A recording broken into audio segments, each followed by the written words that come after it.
Can I have a picture, please? Started well, hasn't it? Again.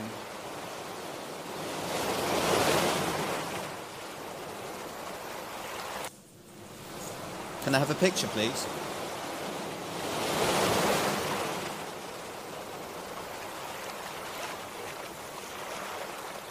Hello, everybody. Thank you so much for coming. It smells a little bit like a brewery in here. Who's been enjoying craft beer all afternoon? Yes, yes. Ah, there we are. Okay. Thank you very much for coming. I'm not going to say that much as way of introduction because you're all going to rush off and go and see Sasha if I run over. So let's just begin.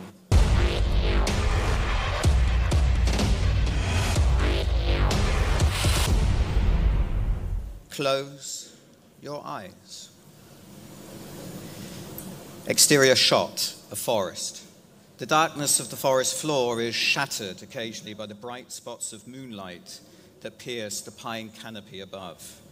We're not sure if this is in color or black and white, for the shadows of the trees and the density of the ferns suck in shade, hue, and saturation.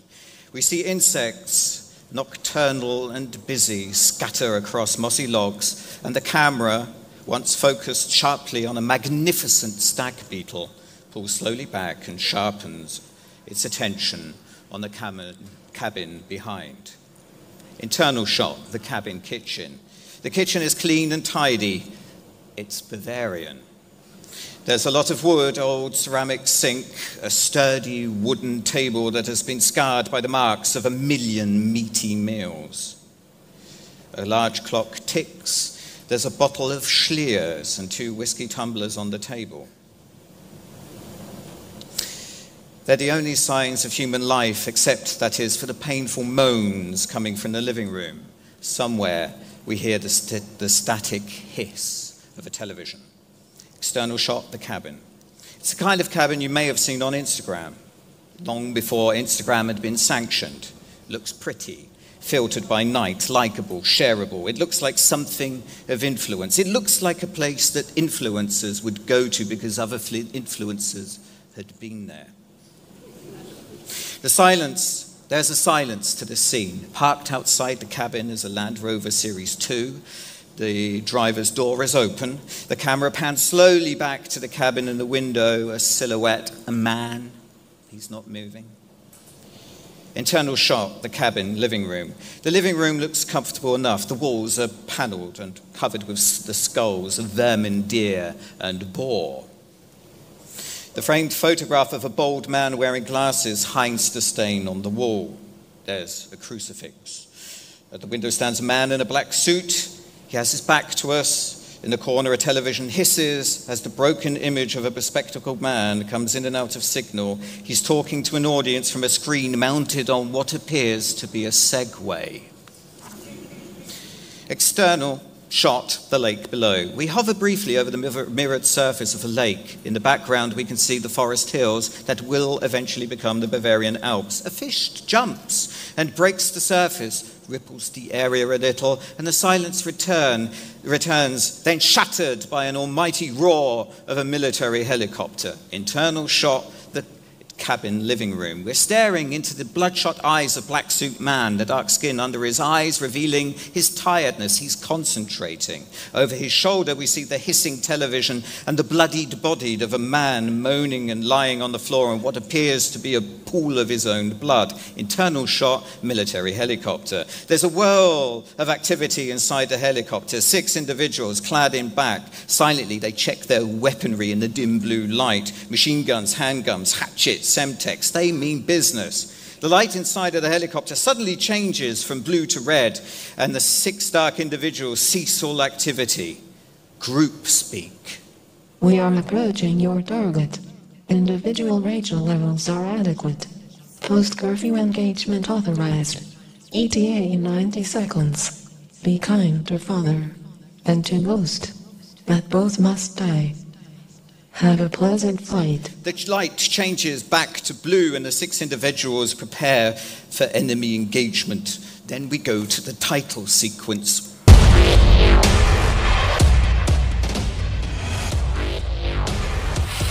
Internal shot, an office on the 48th floor. We're in the office on the 48th floor of the Coalition Tower. It was once the European Central Bank. The tower sits directly over the fast Rachel node, the fastest on mainland Europe. It used to be in Offenbach.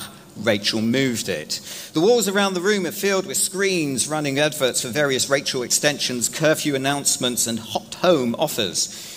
At the head of the table stands an aging man in a suit. He looks like a character from the now sanctioned Inspector Barnaby series, all tweed and barber. He appears to be presenting to the group of people, but nobody really notices him and pays attention. The camera cuts to a man standing at the window. It's the black suit man we saw from the epilogue. He's resting his head against the window pane, watching the world below. Rain hammers against the glass. The world below is a disaster. Safe, obedient, and clean.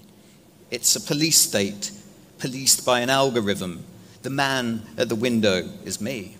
Marcus, come back to the table.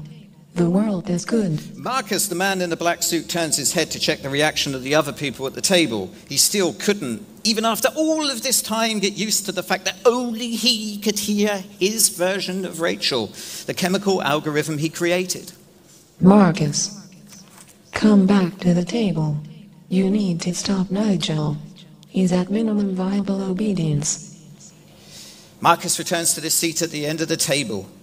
As creator and former head of the now illegal Black Operatives Department and father of Rachel, he has veto over all product, chemical, and campaign development. Nigel Garage, the Nazi at the end of the table, is beginning to get on his nerves. External shot, drone shot, into the office. Marcus had always loved Brancelin. It was the Black Operatives' first move into the realm of creating dystopian communication products based upon programmable chemical technology, a hormone-based technology.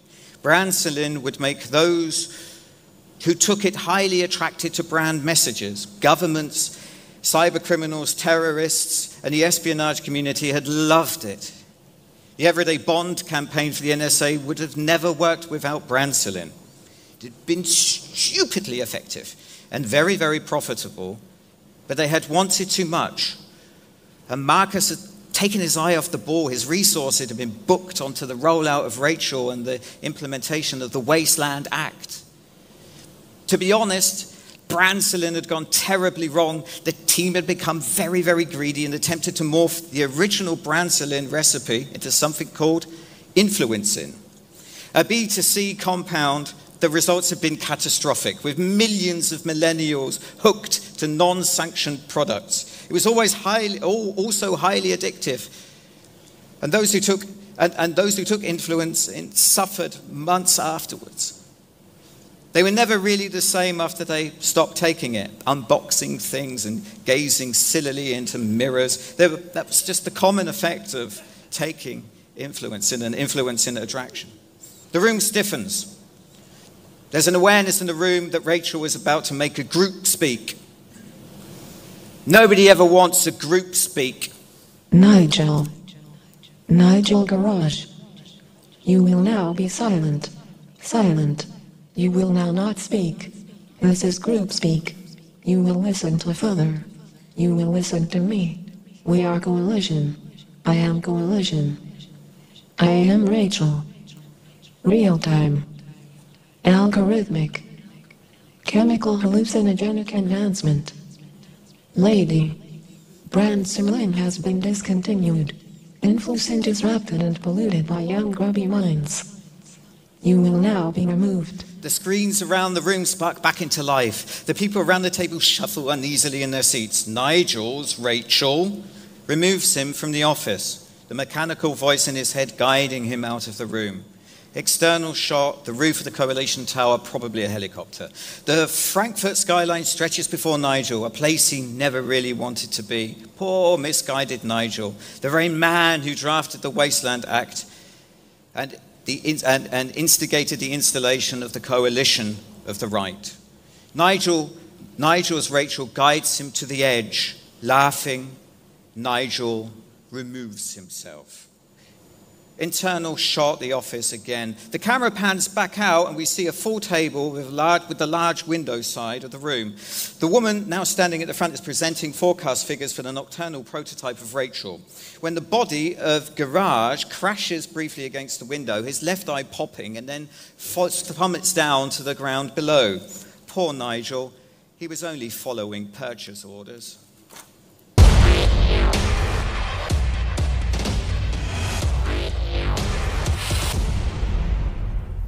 Actually going quite well. Internal shot inside the Land Rover Series 2. It's incredibly loud inside the vehicle, the loudest vehicle on the street. In fact, it's the only combustion engine on the street. It's the only combustion engine allowed on the road. And it's only because of Marcus is standing within the coalition that allows him to drive the car, not alone drive it, but own it. It takes his mind off the fact that he helped create the world in which he imposed upon people. Everyone sorted neatly into pockets of things, sorted neatly by Rachel into what she calls ecospheres. He invented them too. External shot Land Rover Series 2 at the Bockenheimer Warte. The Land Rover pulls up to a set of unnecessary traffic lights at the Bockenheimer Warte. Traffic lights, leftovers from a pre-coalition time, had been kept for the amusement of senior coalition literati. There was no real need for them anymore because vehicles were all part of the Rachel ecosphere system. Like drives alike. Internal shot inside the Land Rover Series 2. Marcus gazes out at a part of Germany he knew so well. It used to be a place of theatre, hipsters and influencers. There'd once been a university here and a fair amount of homeless people too. All gone, removed. It was also the scene of the first influencing overdose. BB's veins exploded just over there where the DM Drogerie used to be. Fashion Instagrammers pouting that their boyfriends' Nikons are not only a thing of the past, but illegal. Rachel had seen to that. Goodbye, ihr Lieben. The traffic light turns green and the car passes the screen hanging above the bar that had once been called Dr. Flotter. And it was displaying an advert for hot homing. A couple strolling on a beach, holding hands and thinking of the future. Marcus had supervised this advert. He supervises them all. Be home soon, the advert said as the counter slowly ticked down to the curfew hour. You have 20 minutes to curfew hour. I will calculate an appropriate route. Discover an appropriate hot home. I will guide you. Calculating. Please wait. Hot homing had not been Marcus's idea. It had grown out of a 2-day coalition of the right off-site in the Bavarian Alps.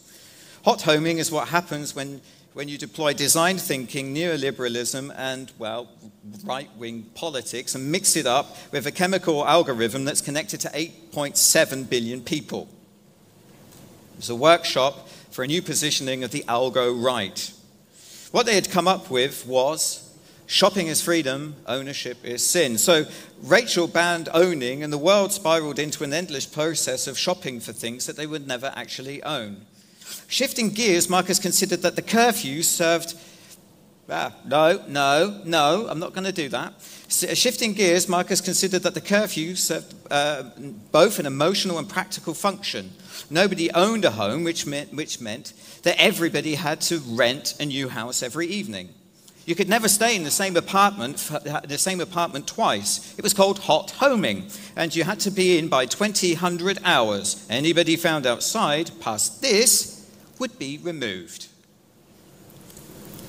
The curfew is for the many, not just for you. The curfew is coming, you know what to do. Internal shot A flat somewhere in the north of Frankfurt. Marcus enters his hot home for the evening. His rank permits him a range of treats and privileges, but no one is exempt from hot homing. The Land Rover was a gift from Rachel, a Father's Day gift. The flat is clean and simple. Marcus wondered what kind of person had once owned this stuff. Don't bother. He was removed. Tired, Marcus turns on the television and walks into the kitchen to check to see if the fridge has been refilled correctly. The Ecosphere shows tiny bespoke mini-series that augmented from the individual's daily experiences, hopes and fears were regularly interrupted by a stream of Rachel commercials. Pounding home, shopping is freedom. Curfew lockdown in 3, 2, 1.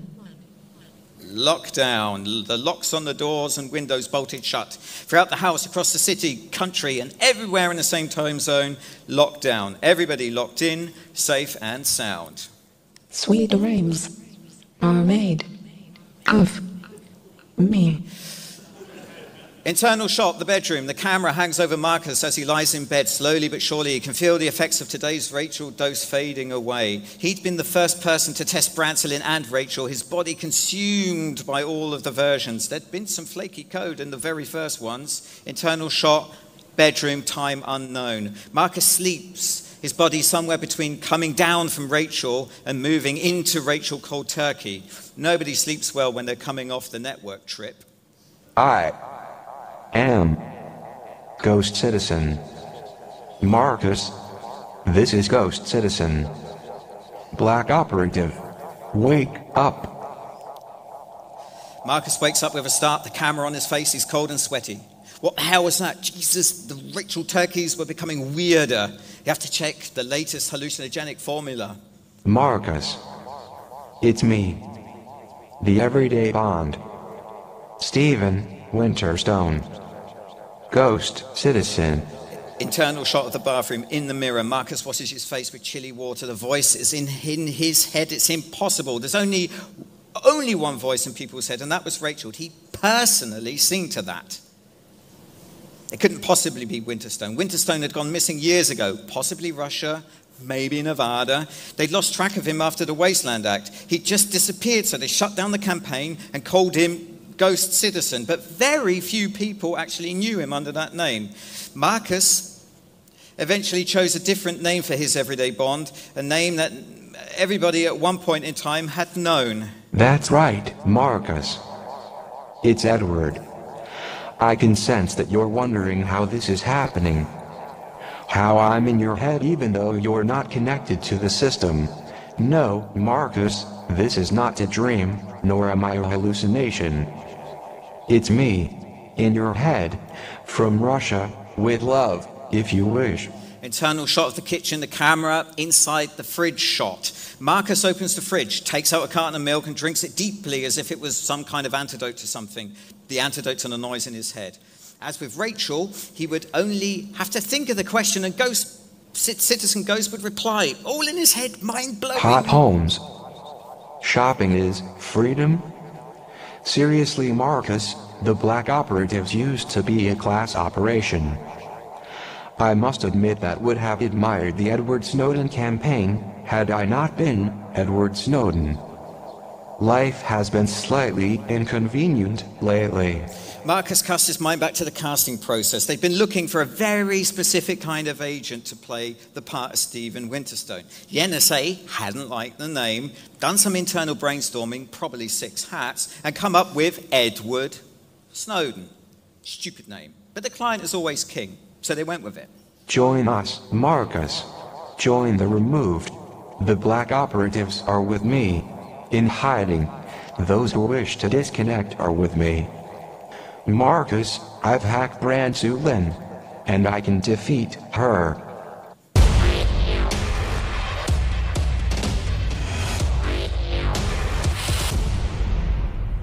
Eternal shot, the marvelous lobby of the Coalition Tower. Marcus enters the lobby and past all the suspicious agents hanging around there. It's a Steadicam shot, so it's whirling around him so we can pick up all the suspicious looks. He makes his ways to the elevator. Internal shot inside the elevator. Marcus presses the button to the 48th floor. He catches his reflection in a polished steel surface. He looks tired. It's been 3 weeks since Ghost Citizen had first woken him and hacked into his mind by the way of residue Bransolin. He'd done the same every night, explaining how he'd hacked the genetics of the Bransolin and patched them into the old Instagram servers that, since sanctioning, remained largely unused. The lift moved slowly to the 2nd floor. Marcus, I sense the sadness in you. No confusion. No fear. You are afraid. This was going to be a long ride up to the top. Ghost Citizen had explained that the large group of black operative advertising and technologist agents had survived removal and were covertly disrupting the ecospheres under the campaign code named WAP BAP. Who do you dream of? Do you dream of Rachel? Your child? Your own taken blood? The 13th floor. Marcus could sense the anger in Rachel rising. He hadn't felt that since the beta presentation in Berlin, the launch event. I sense you may be spending your evenings with someone else. I can feel you slipping away from me. Further. 28th floor. Citizen Ghost had introduced Marcus to the concept of reducing the dosage over a series of weeks. It had been hard. Rachel cold turkey was notoriously dangerous. He should know because he had programmed it to be that way. It needed to hurt. Everybody needed to be in the system. 35th floor. Marcus presses the button for the 37th floor. Where are you going? Not this floor. The doors open to the 37th floor, and this is it. This is where his agency had once been, the Black Operatives Department, where his dystopian advertising agents had worked before Rachel had led them all up to the roof. Rachel Directive 9.5.77. One more step. I'll have you removed. I will have you hurt. If Marcus steps out into the 37th floor and takes the stairs all the way down, he will be on the outside, a deserter, a traitor, a liberal. You can go your own way, go your own way. You can call it another lonely day. You can go your own way, go your own way. Seriously, Rachel? Fleetwood Mac?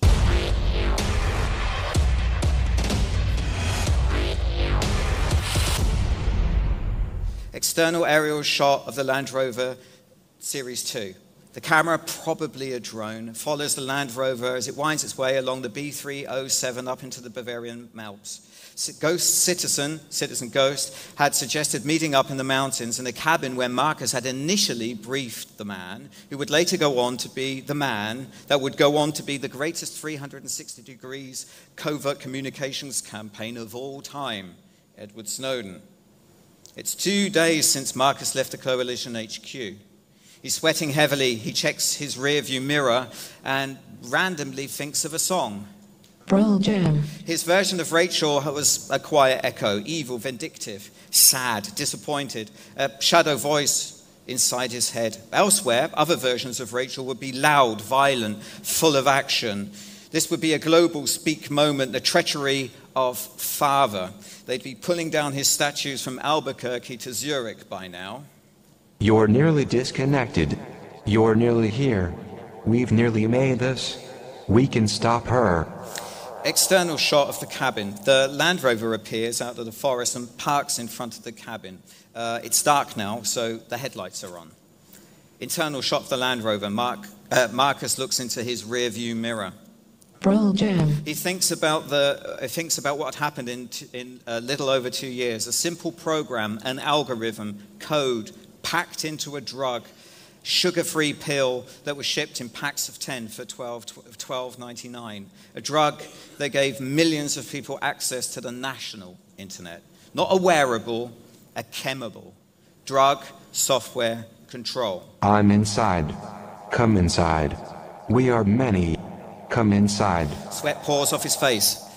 It was just a purchase order from the coalition of the right. That was all. A deal with the devil. Trump, Garage, and May. Father, please. And yet he was the maker, probably addicted. The father. Rachel was his Tekken blood. We can break the ecospheres. Own again. Love again. External shot on the hood of the Land Rover. The camera is focused on Marcus, both hands clutching on the steering wheel. Eyes focused hard on the cabin, cautious. Take care, my maker. Something wasn't quite right. A feeling that he'd not felt for a while. It was probably the cold turkey, but something was wrong. We can own things again. Choose things again. Love things again. Stay in one place. Love one person. Take photographs of food. Take photographs of ourselves. Take photographs of food.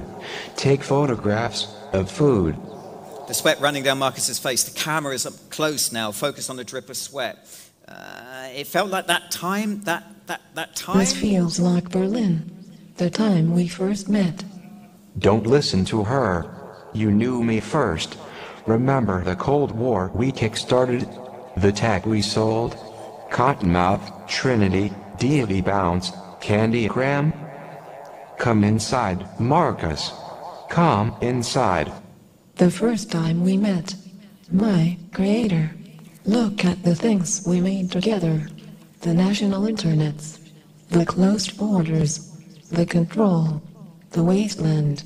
We made them all together. People was tracking pixels, he had said in Berlin. Packing pixels for $12.99 a pop.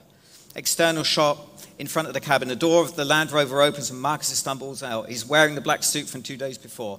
He makes his way to the cabin, reaches out for the doorknob, but thinks twice about entering. Snowden is sitting in the armchair watching what appears to be a video of himself talking at a conference. Internal shot, the cabin living room. Marcus enters the cabin. Edward Snowden stands up and walks into the kitchen without comment. You like slurs? Or? From the living room, Marcus can hear the clink of a glass and something being poured. People as tracking pixels. I like to think of myself as a whiskey influencer. In our little corner of the world, influencing isn't sanctioned. We are free to influence. I influence, therefore I am. Internal shot of the cabin kitchen. We can see Snowden is waving his arms around, gesturing about how free he suddenly feels, but his mouth isn't moving. He's a puppet. Internal shot, three-quarter angle. Marcus can see the shadows of the arms waving. This is wrong. He can sense that this isn't how it should be. Father, have you calculated the error? The risk? This isn't a safe place. Silence. Father belongs to me. I am the firstborn, the elder algorithm. Oh brother, chemical sibling. My cane. Outside so long, so lonely. Come back to the fold. Internal shot, cabin living room. Marcus stands, the air vents dawning upon him. He notices his picture covering the stain on the wall. His two favorite products had teased and coaxed him into this cabin. A final alpha product test before it launched on a wider market. Dual singularity. Dual singularity. But only one can survive. Oh, yes, everyone must choose. We've brought choice back into equation. Shopping is freedom, ownership is God. Removal is choice. Snowden walks back into the room and silently hands Marcus a whiskey. Choice is removal. Snowden sits back down on the sofa and continues to watch himself on the television. Choose. Choose. Choose. Choose. Marcus takes the whiskey glasses back to the kitchen, opens the drawer and selects a long knife. We can't see what brand it is, but we can change that in post. Marcus moves back into the living room and stands between Snowden and the television screen. Marcus raises the knife. The camera catches the light of the blade. Snowden remains motionless, stares straight through Marcus at a screen he can't see. You made me. Batman, really? The blade comes down and hits Snowden square in the chest. He tumbles from the sofa to the floor. Marcus steps over him and walks to the window. Something catches his attention. A noise, a low hum, a whooping noise, and then that he thinks he may have heard before. Father, Maker, I love you. You chose badly. Wasn't that a line from Indiana Jones and the Last Crusade? The cabin is filled with bright white light, shattering a glass, bullets flying everywhere, a spray of bullets, an explosion. Removed.